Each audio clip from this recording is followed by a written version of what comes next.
News on television, news online. We look next at the shifting media landscape. The most powerful earthquake ever recorded in Japan unleashed a Millions of viewers watched the Japanese tsunami and its aftermath on television in March of last year.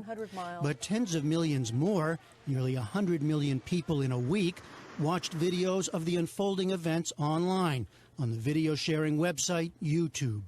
A report released today by the Pew Research Center's Project for Excellence in Journalism captures the growing power and popularity of the website as a place where people turn for news. The 15-month study found that the tsunami, the elections in Russia, and unrest in the Middle East pulled some of the biggest numbers, as viewers watched a mix of edited pieces from traditional news organizations and unofficial raw videos posted by citizen eyewitnesses. The growing role of YouTube and other video sharing platforms poses yet another challenge for a media industry trying to find its footing in the digital era. For 16 years. Last night, NBC News took a high-profile step to rebrand its online identity after buying out Microsoft's share of MSNBC.com. Visitors are now redirected to NBCNews.com. The Comcast-owned network is also embracing new online ties, last week announcing a partnership with Facebook for exclusive Olympics content. For its part, ABC paired itself more closely last year with Yahoo by reaching an agreement to show more of its content online and to provide web-only programming.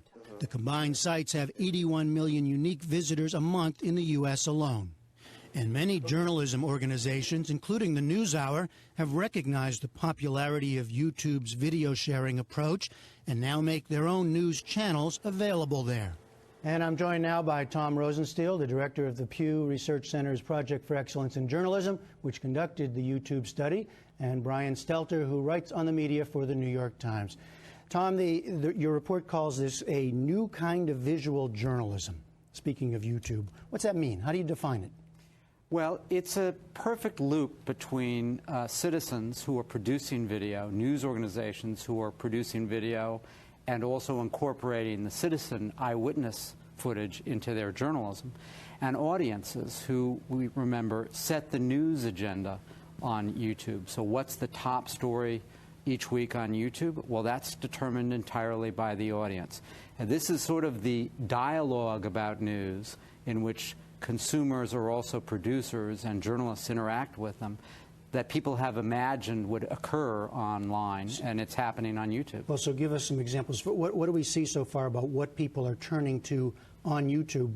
Is it YouTube versus the traditional TV news, or both? It's both, and that's what's so interesting. I think that what people are looking for depends on the story. If you're want to see how that tsunami looked, a surveillance camera at the airport was actually the #1 most watched video in 2011 on YouTube. I don't think that our journalism is going to be coming from ATMs in the future, but at that moment, that was the perfect camera. If you are trying to see what it looked like inside a demonstration in Egypt, it might be a handheld video from somebody's phone. But if it's something that needs material and context from a variety of destinations, a journalist's package, those were also among the most watched videos. But this is a video sharing platform, so these were visual stories, the kind of explanatory exposés that we also want. Those are probably coming from print and are not going to be on YouTube. Well, Brian, what do you see the role of YouTube? And it's not a news organization. It's not doing its own reporting. Right. So, what is its role in the landscape now? It's a supplement in the same way that all other forms of media, when they come along, supplement the existing forms of media.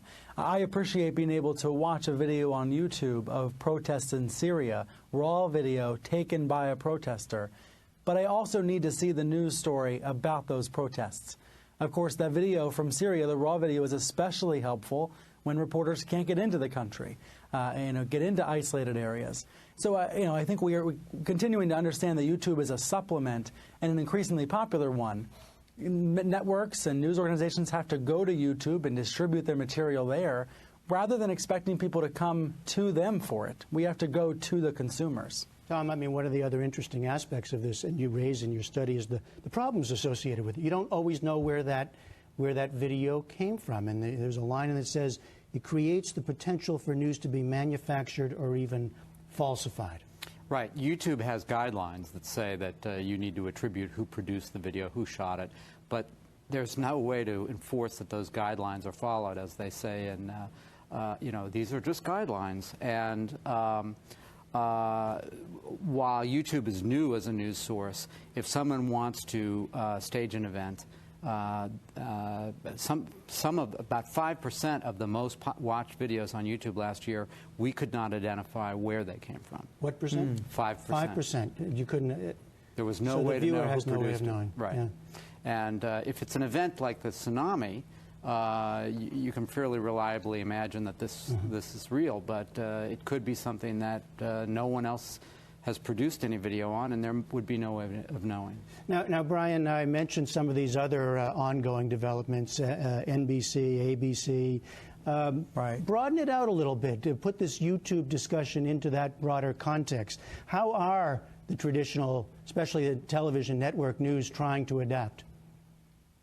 I think what we're seeing is news organizations that used to have bigger audiences seeing their audiences go in dozens of directions because of the internet. It's the splintering effect of the internet. And they're trying to reassemble those audiences as best they can in different ways. NBC and Facebook is a great example. Last week, NBC said that it'll be partnering with Facebook for the Summer Olympics. And the head of the coverage, the producer, said to me, we're trying to reassemble the audience that's off in a million directions because of the web. And today, NBC News and Microsoft announced they were divorcing. They were splitting up a 16-year-old partnership because they realized being exclusive and only working with each other was outdated. These days, news organizations seem to want to have multiple partners. They want to cooperate with multiple different websites and different distributors because it's harder to get attention out in that landscape, and they need more distribution partners. And you're saying, Brian, they seem to want to do this. They're trying to do this. Nobody has a magic formula, though, right, in creating these partnerships? That's exactly right. You mentioned Yahoo and ABC. They joined together about 9 months ago, not exclusively, because like I said, that seems to have changed, but they had an alliance where Yahoo, the biggest portal of them all, would distribute lots of traffic to ABC. And it's been good for ABC. ABC's had a lot of traffic as a result. But the revenue piece has been harder to find. It's been slower to come. Not to say it won't come in the future, but right now that distribution deal is mostly for traffic, not for dollars, not for ad dollars. And that illustrates the main problem with the web. Simply put, a viewer is not as valuable online yet as he or she is on television or in print. And while that's slowly changing, the key word is slowly. Tom, brief last word from you. How do you see these partnerships? Well, these news organizations, as Brian said, are looking for new distribution points because their audience is shrinking. For the distribution partners like Yahoo, they're looking for brand. They need content that will distinguish them. Although Yahoo News is the most visited news site in the United States, Yahoo is not making enough money, and the company is in trouble. Really, the only players who are making a major amount of money online is Google and a handful of others that have so much market share that even for pennies on the dollar, they can make money with advertising. But most of the players there are being left out. So this is a scramble to remake the landscape, create partnerships, see what works. There's a lot of experimentation. I mean, NBC and Facebook for the Olympics, that's just an experiment to see how things go. No one's expecting, no money even changes hands.